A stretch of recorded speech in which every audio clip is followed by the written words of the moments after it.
This is Gerardo Del Real with Resource Stock Digest. Joining me today is, frankly, someone who doesn't need much of an introduction if you've been in the resource space for any amount of time. However, I'm talking, of course, of Mr. Bob Dickinson, who, as all of you know, is in the Canadian Mining Hall of Fame and is the co-founder and chairman of the Hunter Dickinson Group.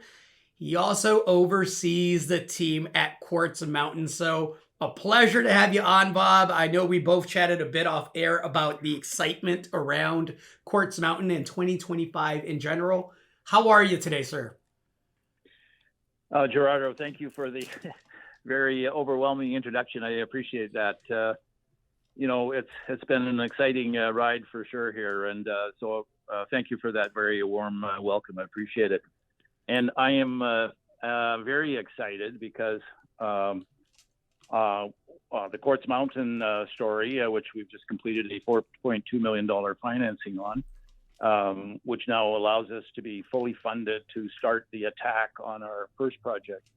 It's called Maestro up in British Columbia. And I'm certain we'll be able to announce imminently that drilling has commenced there, which, I'm a geologist, so that's what I live and dream for, is drilling holes, finding major deposits, major mineral deposits that, other people haven't been able to find. So that's the thrill of an exploration geologist like myself. Well, listen, with your history of success, with the amount of discoveries that you and your group have led, it would be very justifiable for you to say, you know what? I'm going to sit back and enjoy this $3,000 gold price and this new record high copper price, and just really just watch from a distance. And instead, you're going 100 miles an hour towards getting this drilling program at Quartz Mountain. Why are you so excited, and what attracted you so much? Because you and I had a conversation off the air a couple of weeks back, and the enthusiasm just jumped off the telephone to me. Why are you so excited about this property, and can you tell us kind of the story behind how it came about? No, I can do that, Gerardo. Yeah, first of all, I'm 76 years old, and I've never been so excited, so working so hard, 24/7 to make something happen. I've been working hard all my life, but and there's kind of a joke around our HDI offices, which started when I was about 50.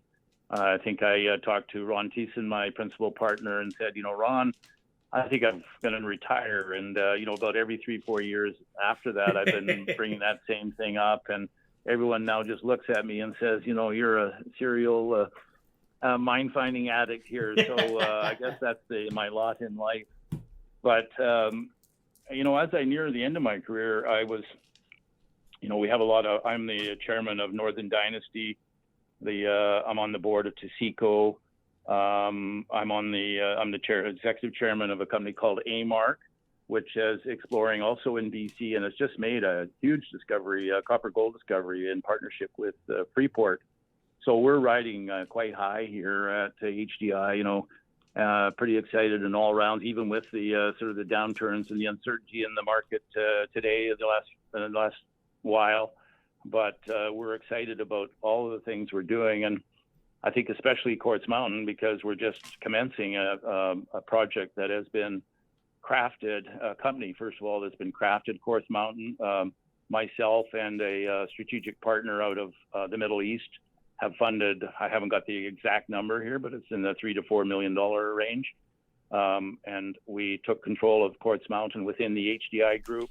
We it was me that went out and looked for assets in the province of BC, which I'm very familiar with, the geology, the government, the taxation, et cetera, et cetera. So we decided on Quartz Mountain as a company to go forward with. And then I was able to find two very good, but, very good projects that needed to have discoveries on them to get rid of the high risk greenfields type exploration. So I and the Sutton Group, which is the strategic partner out of the Middle East, we both financed the drilling and discovery of a really exciting and very high grade gold silver lode project at Maestro, right in the center of BC near Houston. And we had 2 holes there, which we drilled based on historical information that was in the archives, and we came up a real winner. We had we had a 104-meter intercept of excellent gold and silver. Startling, really, one of the best intercepts of that metal pulled in BC for that last year. And you're being humble, by the way. It was 102 meters of 2.22 grams per ton gold with 104 grams per ton silver, and 36 meters of 5.73 grams per ton gold with 87 grams per ton silver. So I just wanted to make sure that you said that in a very understated way. I want to overemphasize it because those are phenomenal results that most companies don't get, if you know what I mean. I do. It is totally rare, and it was, maybe I understated it. I'm that way, I believe, but it was a Grand Slam home run, right out of the ballpark, and a major discovery, which now needs to be fully delineated. And, how big is it? How the information we have from geophysics over top of these drill holes where we've made the discovery shows it, the structure that it's in to be over 1 kilometer long and sort of northeast trending. So when we start drilling, we'll be cross-cutting that trend with many holes, and so it should be there, and we'll get going on that right away. And so the major risk in exploration is the actual discovery. So that's over with. So we have de-risked based on my funding and the Sutton Group's funding. We have de-risked the Maestro asset dramatically, and now we're delineating. And so, how big will it be? How rich will it be? What's the geometry? And those kind of things are coming imminently as we start to drill. And as I mentioned already, we're fully funded to do that.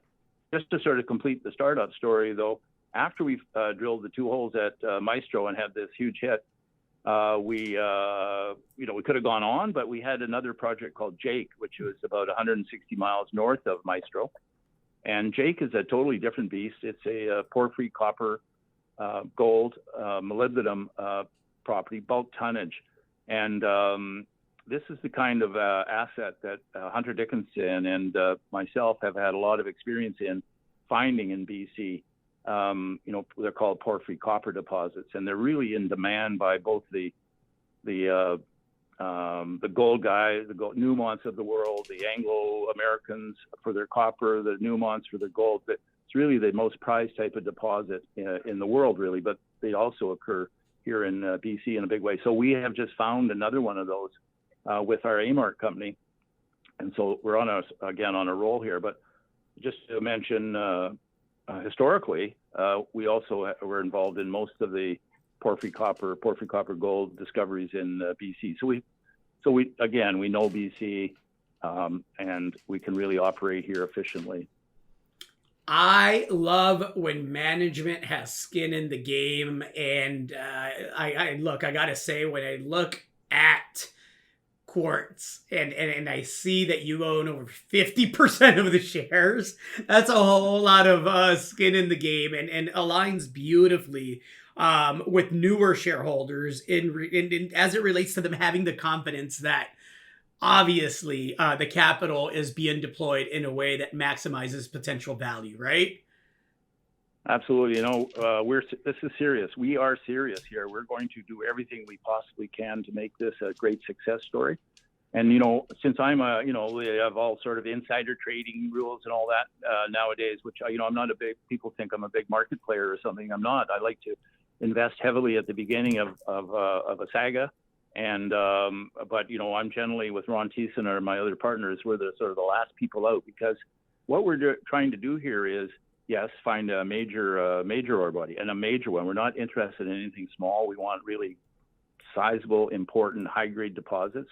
There's no sense in diddling around with small stuff. So we're looking for big elephants, and also, because we're directors, because we have our heart and soul into these projects, we're really the last people out. I mean, we're not going to be building a mine.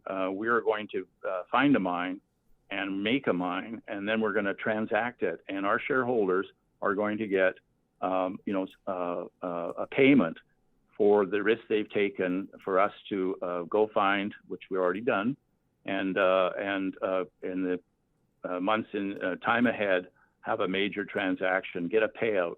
That's really the whole strategy of both the Maestro properties and the Jake property. And they both have the qualities that major mining companies, as we grow them with the delineation drilling at both of them, then, we have a high probability of a major transaction. So this company is all about discovery and then working as rapidly and as efficiently as it can towards a transaction. And we've done it before. We've had many transactions around the world, really, but especially in BC and especially on these types of deposits. You have record high gold prices. You have record high copper prices. I suspect record high silver prices are in the cards for 2025. You already have several discoveries here. We're going to find out just how big and the scale of those discoveries is going to be in 2025. Bob, it's been an absolute pleasure. I'm looking forward to chatting more frequently, especially as the drilling kicks off, and I suspect there will be lots to chat about. Thank you so much for your time. Is there anything else that you'd like to add? I have a tip for your listeners, and which is kind of interesting. A lot of people are trying to determine silver equivalent or gold equivalent. It's a big thing in all the news releases for junior mining companies to put into if a project has a gold value and a silver value, maybe a copper value, you try to make it into equivalent, so it's sort of comparable with other projects that they're looking at. So because right at this moment, gold is at about $3,100, and there's 31 grams of gold in 1 ounce of gold. So each gram of gold is worth $100 a ton. And so that's an interesting, it's easy now. Okay, before you had to do a lot of arithmetic to get to a gold equivalent. And then the silver is about a little over $31 a gram. So it also is, 31 grams per ounce of silver. So it is $1 per gram in the ground. So when you look at our tables there in our PowerPoints and everything, you can actually just look at the silver number and multiply it by 1, and that's the value, the gross, and it's not quite the right way to do it, obviously, but it's the gross metal value per ton. So, I mean, you can just go down the column, $50, $100, $1,700, $1,800, for that per ton for each of these various intersections. But anyway, it's just a nifty new thing that just occurred where, you can easily do a gold equivalent or a silver equivalent. So that's my tip for the day. I love it. I think that's a perfect way to end this specific conversation. Appreciate the tip. Really excited about a discovery year for Quartz. And thank you again for your time, sir. It's appreciated. Thank you, Gerardo. Thank you very much. Let's do it again soon. Cheers. You bet. You bet. Thank you. Hey everybody, Gerardo Del Real here. If you're enjoying the content that you just saw, you can let us know in 3 simple steps. Hit the like button, hit the subscribe button, and please share across your network and on social media. Take care, everybody.